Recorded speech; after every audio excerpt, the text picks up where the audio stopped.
when we focus on the soul and the spirit, it doesn't mean we ignore the beauty of creation.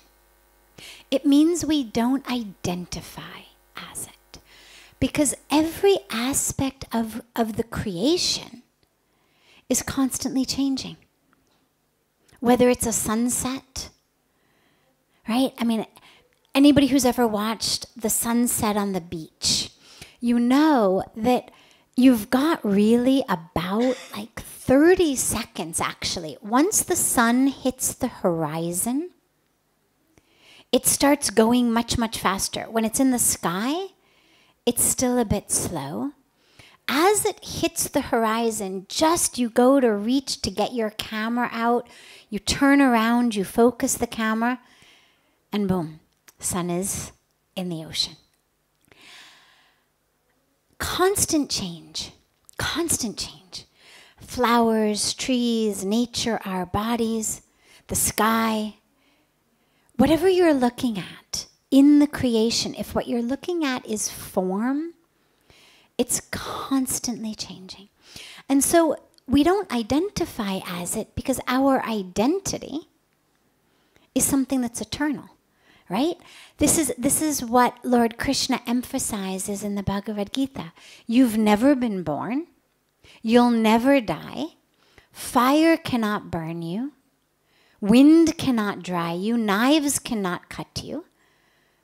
Well, clearly we're not talking about the body here, because that changes every minute, every moment.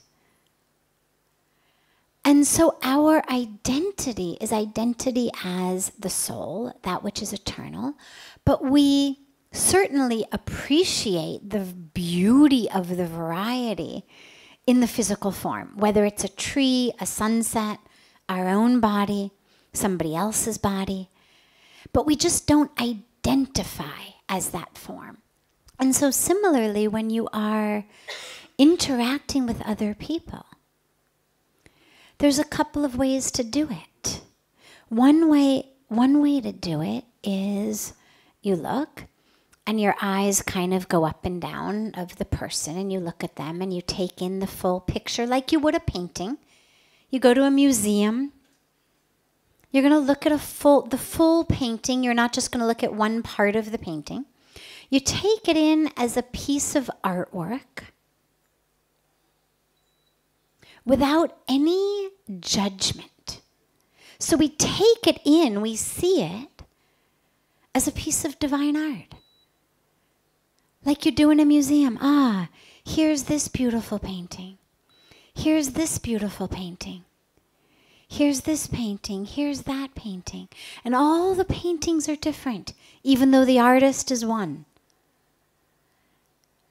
But the difference between a person and a painting is that we also have the soul inside. The outside is the painting. The outside is the sculpture. God's piece of art. And they're all different.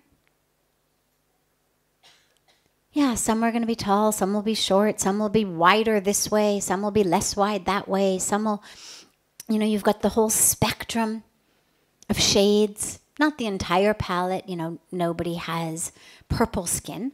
But otherwise, we've got the whole spectrum from pitch black to pale white, all different shades of colors, of skin, of hair, of eyes. As a painting, we appreciate it. Wow, yet another act of the divine creator. And of course, we all have certain art that appeals more to us. Not that it's wrong or right, but you may go to a museum and say, oh God, I love those paintings. They speak to me much more than these paintings. Again, nothing wrong with that. There's nothing wrong with saying, I prefer if my body looks like this. I like my paintings in that way. But it's not me. I'm not identifying as that piece of artwork. Whether I think it needs a few more brush strokes or a few less brush strokes or a few, brush strokes in different places. Nonetheless, it's not me. It's just the painting. The me is the soul. The me is that which brings life to the painting. And so when you're interacting with someone, sure, notice the painting, appreciate the painting. Whether it's your absolute favorite type of painting or not is irrelevant. Nonetheless, appreciate it as the creativity of the divine artist. And then once you've done that, look in the eyes to connect with the being who's bringing that painting to life.